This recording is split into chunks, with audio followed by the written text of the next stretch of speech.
भगवान श्री कृष्ण ने जब मोहिनी रूप धारण किया तो उनके सौंदर्य पर 33 करोड़ देवता मोहित हो गए। सभी देवताओं ने मन में यही कामना हुई कि ऐसी सुंदरी उनकी पत्नी बन जाए, परंतु केवल एक देवता ऐसे थे जिनके मन में मोहिनी के प्रति इस तरह का भाव नहीं आया। वे थे सूर्यदेव। सूर्यदेव ने मोहिनी रूप को देखकर मन ही मन कहा, यदि ये मेरी पुत्री बन जाए तो मेरा जीवन धन्य हो जाए। सूर्यदेव की इस भावना को समझकर भगवान श्री कृष्ण ने उनकी ओर कटाक्ष किया और संकेत किया कि उनकी इच्छा पूर्ण होगी। समय बीतने के बाद सूर्यदेव ब्रजभूमि में वृषभानु महाराज के रूप में अवतरित हुए। वृषभानु जी ने तपस्या की और ब्रह्मा जी से प्रार्थना की कि उन्हें ठाकुर जी की पुत्री के रूप में प्राप्ति हो।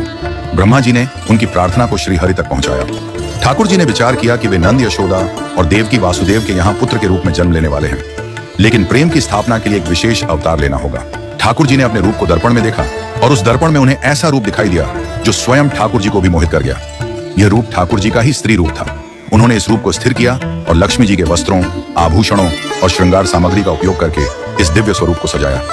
जब यह स्वरूप पूर्ण हुआ तो ऐसा प्रतीत हुआ मानो सूर्य और चंद्र का एक साथ मेल हो गया हो। यह दिव्य तेज इतना अद्भुत था कि स्वयं ठाकुर जी भी नेत्र मूंदने को विवश हो गए। जब उन्होंने नेत्र खोले तो उनके सामने श्री राधा रानी का दिव्य स्वरूप प्रकट हुआ। श्री राधा के प्राकट्य का समय सुबह 4 बजे का था, जो ब्रह्म मुहूर्त का समय है। भगवान के अन्य अवतारों का प्राकट्य दोपहर 12 बजे या रात्रि 12 बजे होता है, परंतु राधा रानी का जन्म ब्रह्म मुहूर्त में हुआ, जो नए दिन की शुरुआत का प्रतीक है।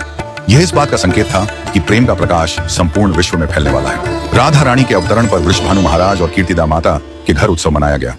सभी गोप गोपियां ब्रजवासी आनंद में झूम उठे, लेकिन एक अद्भुत घटना ने सबको चकित कर दिया। राधा रानी अपनी आंखें नहीं खोल रही थीं। वृषभानु महाराज और माता कीर्तिदा इस बात को लेकर चिंतित हो गए। कई साधु संत और विद्वान उनके दर्शन करने आए, लेकिन किसी के भी प्रयास से राधा रानी ने अपनी आंखें नहीं खोली। तभी देवताओं के आग्रह पर नारद मुनि वहां आए। उन्होंने राधा रानी के पास बैठकर उनकी स्तुति की। नारद मुनि ने जैसे ही स्तुति गाई, राधा रानी ने पहली बार अपनी दिव्य नेत्रों से नारद मुनि की ओर देखा। उस समय राधा रानी का स्वरूप ऐसा था मानो मृग नयनी सुंदर बालिका अपने पालने से झांक रही हो। यह दृश्य देखकर नारद जी आनंद से झूम उठे। उन्होंने अपनी वीणा और करताल बजाकर कीर्तन प्रारंभ कर दिया और गाने लगे, जय राधे जय वृंदावन वासिनी। वृषभानु महाराज यह अद्भुत दृश्य देखकर भाव विभोर हो गए।